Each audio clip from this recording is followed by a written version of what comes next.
कोई लड़की नहीं मिलेगी अभी तुम्हें। जिसको पटाया था अब उसको मनाने में 100 साल लग जाएंगे, फिर भी वो तुम्हारे हाथ नहीं आएगी। पूरी जिंदगी अकेले ही बिताओगे तुम। हाँ, तैयार हो जाओ।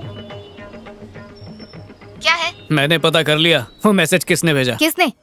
एक लड़की ने। क्या? उसने कहा दुनिया जानती है कि एक औरत ही औरत की दुश्मन होती है, उसे अच्छी तरह समझती है। तुम्हारा कुछ नहीं हो सकता है, यूजलेस। फिर गुस्से में फोन काट दिया। अभी हाथ में खाना होता ना तो भागते हुए मेरे पास आ जाती है। दादा, आ गया तू? आप भीख क्यों मांगते हो दादा? पेट की खातिर बेटा। अगर मैं आपका ख्याल रखेगा तो आप भीख मांगना बंद करोगे? आप मेरे दादाजी हो ना, मैं आपका ख्याल रखूंगा। आप ऐसे भीख मत मांगो। काश मेरे बेटे में भी इसकी तरह एक नेक दिल होता तो वो मेरा ख्याल रखता और मुझे अपना घर न छोड़ना पड़ता, मैं भी सुख से रहता। लेकिन ऐसा क्यों होता है कि पैसा लोगों में दूरियां पैदा कर देता है और गरीबी लोगों में प्यार जगा देती है। मुझे भी ये खुशी तब मिली जब मैं उम्र के आखिरी पड़ाव पर आ गया। मुझे किसी से कुछ नहीं चाहिए दादा, मैं किसी पर बोझ नहीं बनना चाहता। दादा, मुझे किसी की जरूरत नहीं। दादा,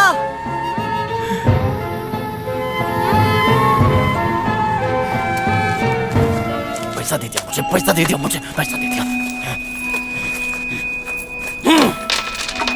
मुझे, पैसा दिया। भिखारी लगता हूँ क्या मैं भिखारी नहीं हूँ। आज थोड़ी काली लग रही हो, पाउडर नहीं लगाया? अरे ये चश्मा पहन कर क्यों डराती हो? सारे मजाक लड़कियों पर क्यों होता है? तुम्हें तमीज ही नहीं लड़कियों से बात करने की। सीरियसली तुम दूर रहो मुझसे। इतनी सी बात पर मैं इतना कभी क्यों लड़कों भड़क का रही मजाक हो? उड़ाती हूँ? रोज तो थोपती हो ना मुंह पे मुझे नहीं सुननी पाउडर। तुम्हारी ज्यादा बात। बोला मत करो। Shut up, okay? Same to you. मेरी मती मारी गई थी जो तुम्हारे चक्कर में फंस गई, यूजलेस। जाओ जाओ, भूख लगे तो फोन मत करना। चल मैं तुझे आज एक कहानी सुनाता हूँ। कहानी दिलचस्प है हाँ? और सच्ची है, ध्यान से सुनना। एक बार एक घोड़ा बीच पर बैठा था। इसी तरह मैंने उनको भी चाय दी थी जिस तरह तुम्हें दी है, लेकिन उसने 2 चाय का पैसा मुझे सिर्फ 3 रुपया दिया। मैंने उसे कहा तूने मेरा पैसा नहीं दिया तो तेरा बुरा वक्त शुरू होगा, और वैसा ही हुआ। तुरंत ही उसकी गर्लफ्रेंड के साथ उसका ब्रेकअप हो गया। मेरी कही हुई हर बात सच होती है क्योंकि मैं ज्ञानी बाबा का भक्त हूँ। वो भी देवदास बन के घूमता है और अब तुम भी देवदास बन के घूमोगे। पैसा दो। अरे 3 रुपए की है। 5 रख। Thank you. ये आदमी को ऐसा सदमा लगा है कि टिप दे रहा है। ऐसे पागलों की तरह अकेले अकेले क्या हंस रहे हो? सारे लोग ब्रेकअप के बाद रोते हैं पर मुझे हंसी आ रही है अपनी फूटी जब किस्मत देखो पर। प्यार प्यार। तुझे पता भी है कि प्यार क्या होता है? मैं तुम्हारी तरह रोज बीच पे आके टाइम पास नहीं करता ना। जले पर नमक मत छिड़क, पहले ही टूट चुका हूँ मैं। तुम्हारी गर्लफ्रेंड आज आई नहीं क्या? तू ब्रेकअप का मतलब नहीं समझता क्या? हम लोग अलग हो चुके हैं। हर कुत्ते का दिन आता है। पता नहीं भगवान ऐसा क्यों करता है। मेरे को मेरे दोस्त से अलग कर दिया, तुमको तुम्हारे प्यार से अलग कर दिया। मेरे साथ भगवान ने कुछ भी नहीं किया, जो भी किया है उस लड़की ने किया। ये लाइफ जो है। ए, कहानी सुनने से पहले वादा कर कि तू मेरी पूरी की पूरी कहानी सुनेगा। मैं तेरे सारे चने खरीद लूंगा। कोई मेरे दिल का हाल सुन लेगा तो मेरा मन हल्का हो जाएगा। ये लाइफ जो है वो खाने पर चलती है, मैं दौड़ के तुम्हारे लिए वड़ा पाव लेकर आऊं। कभी तो सीरियस रहो प्लीज। मुझे नहीं लगता कि हम दोनों जिंदगी में एक साथ चल पाएंगे। मैं छोटी सी बात का बतंगड़ बना देती हूँ और तुम्हें तो बड़ी से बड़ी प्रॉब्लम भी मजाक जैसी लगती है। बहुत बातें सुनाई उसने मुझे, वो मुझे ताने मारते रही पर मैंने उफ तक नहीं किया। प्यार का दूसरा नाम ही धोखा है, और वैसे भी वो लड़की तेरे से अपना खर्चा पानी निकल रही थी। देख पहले सटकी भी और गुस्सा मत दिला। लोग गम भुलाने के लिए दारू पीते हैं, तू गुस्से में दारू पी लेना। 2 पैग मारेगा ना सब ठीक हो जाएगा। अबे देख क्या रहा है, रोज उसके लिए खर्चा करता था ना, आज मेरे लिए खर्चा कर दे। दूसरे दिन उसे फोन भी किया। फोन बज रहा है, उठाती क्यों नहीं? हेलो, कौन? कौन मतलब नंबर डिलीट किया? मैं नाथन बोल रहा हूँ। मैं किसी नाथन को नहीं जानती। 15 रुपए के वड़ा पाव से लेकर 1000 रुपए के सिजलर तक सब कुछ खिलाया, पर उसने मुझे एक टिश्यू पेपर समझ के मुंह पोंछ कर फेंक दिया। इसलिए मैंने भी सोच लिया बिल तो उस पे फाड़ूंगा। मैं कोर्ट से आया हूँ, स्वप्ना सुंदरी के लिए नोटिस है। तलाक का नोटिस मार दिया उसके मुंह पे। क्या कहा? Divorce notice? हाँ, डाइवोर्स नोटिस। तलाक? पापा से कुछ मत कहना प्लीज। जब शादी ही नहीं हुई है तो फिर तलाक की नोटिस क्यों भेजी है? चल अब आगे का बता, क्या करना है? देखते जा। Madam courier.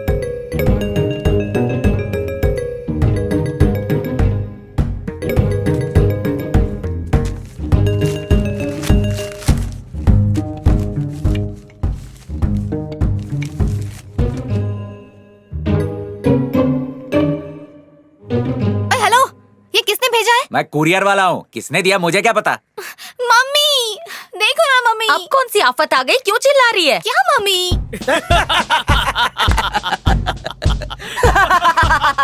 अब फॉर्मूला नंबर 2। Madam courier. आवाज आ रही है, क्या चीज है इसमें?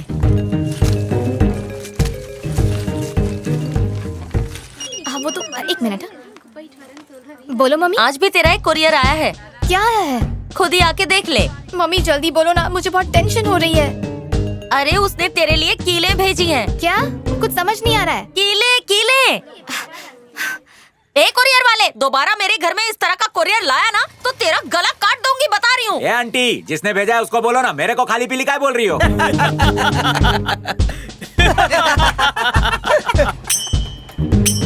अब घर बैठकर भजन करेगी।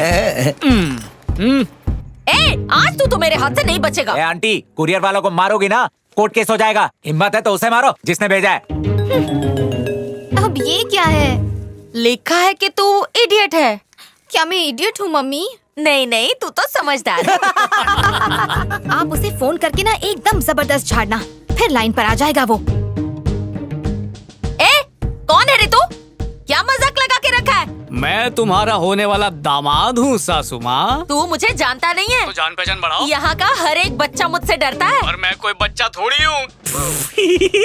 कितना बदतमीज है, फोन ही काट दिया। एक नंबर का कमीना है। फिर उसका फोन आया और मैंने उठाया ही नहीं। इस समंदर के किनारे जैसे लहरें दम तोड़ती हैं, वैसे ही मेरे प्यार ने दम तोड़ दिया। चलो भाई बहुत हो गया, अब मैं जा रहा हूँ। तुमसे मेरा कोई धंधा नहीं होने वाला है। उसको धंधे की पड़ी। शांक ले लो, शांक शांक ले लो। सुन छोटू, तुझे तो नहीं खरीदना है ना, फिर क्यों बुला रहा है? और आज तेरी बोनी करने का मन कर रहा है, देना। एक बार वो मधुर आवाज सुना हाँ दे। रुक ना, अभी करता हूँ। अरे शंख की। अच्छा तो ऐसा बोलना। नाथू नाथू नाथू। ऐसा लग रहा है वही बजा रही है। यही वाला दे। ये ले। मेरे पास छुट्टा नहीं है। अरे पूरा रख ले। तुझे कहा था ना उस दिन, एक दिन तुझे ये शंख बेच कर ही रहूंगा, और आज बेच ही दिया। आज से तू और मैं सेम टू सेम। शंख ले लो, शंख। अब किसका मैसेज आया है? अगर आपको प्यार मिल गया मतलब आपने जिंदगी जीत ली। अगर आपने प्यार खो दिया मतलब चैन की जिंदगी मिल गई। बाबा टुनटुन कुमार ये पहले नहीं बोल सकते थे?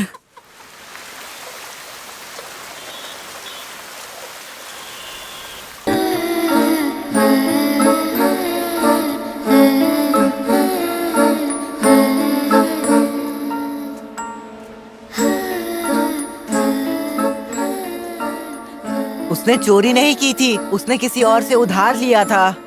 तुम लोग क्या अभी भी उस दलाल के साथ काम कर रहे हो? उसको छोड़ो और मेरे साथ आ जाओ। एक मस्त रूम लेंगे भाड़े पे, टीवी भी लगाएंगे और खुशी से रहेंगे। हम लोग उनको नहीं छोड़ सकते, है ना? मैंने तो उनसे पैसे भी उधार लिए हैं। हाँ तो दे देंगे ना उसको पैसा। और सब एक साथ मत छोड़ो, एक एक करके छोड़ो। तूने बहुत पत्ते की बात की है। तुम तो बहुत होशियार हो। लेकिन अभी किसी को ये बात बोलना मत, हाँ? उस दलाल को पता नहीं चलना चाहिए।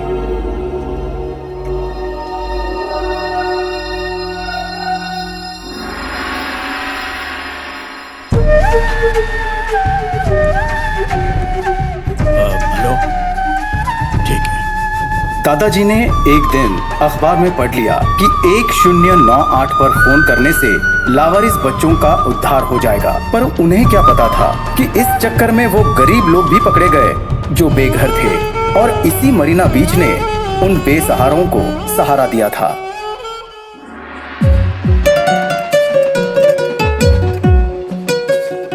कैलाश जब वापस मरीना पहुंचा तो सबसे पहले वो अंबिका के पास पहुंचा, पर वो वहां नहीं था। अंबिका और सारे बच्चे कहाँ गए? पुलिस आई थी और सब बच्चों को अपने साथ ले गई।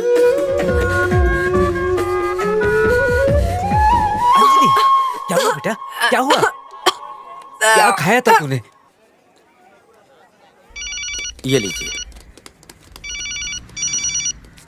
हेलो, पोस्टमैन अंकल, बीच पर पुलिस आई थी और कुछ बच्चों को लेकर गए। अरे लेकिन किसे? अंबिका, गुरेंद्र और राजेश को। अच्छा ठीक है, डरो मत, मैं आ रहा हूँ। आ रहा हूँ, मैं आ रहा हूँ। कल के राष्ट्रपति, कल के प्रधानमंत्री, कल के गवर्नर, कल के अब्दुल कलाम, कल के सचिन और धोनी मरीना पर चने और चाय बेच रहे हैं। आप लोगों को समझ में आया मैं किस बारे में बात कर रहा हूं? तुम्हें लग रहा होगा कि हम तुम्हें जेल में डाल देंगे। दुनिया में बच्चों के लिए सिर्फ दो ही जगह पवित्र हैं, एक तो उनकी मां का आंचल और दूसरा उनका स्कूल। तुम लोग आज उसी पवित्र स्कूल में हो। जानते हो तुम्हारा पहला काम क्या है? पढ़ाई। और दूसरा काम क्या है? पढ़ाई। और तीसरा काम भी पढ़ाई ही है। ये स्कूल इस सरकार की मदद से मिलकर तुम्हारा पूरा ख्याल रखेगी। तुम लोग यहाँ रह सकते हो, मुफ्त में खाना, मुफ्त में रहना, मुफ्त में पढ़ाई, सरकार सब कुछ देगी। सिर्फ पढ़ाई में ध्यान देना है। हम सब यहीं रहेंगे। हाँ, मैं तो यहीं रहूंगा। तुम सब लोग बहुत काबिल हो, जो चाहे बन सकते हो, पर तुम लोग क्या कर रहे हो? बीच पर चने बेच रहे हो, इधर उधर चाय बेचते रहते हो। पढ़ना बहुत जरूरी है बच्चों। आज की गई पढ़ाई जीवन भर काम आएगी तुम्हारे।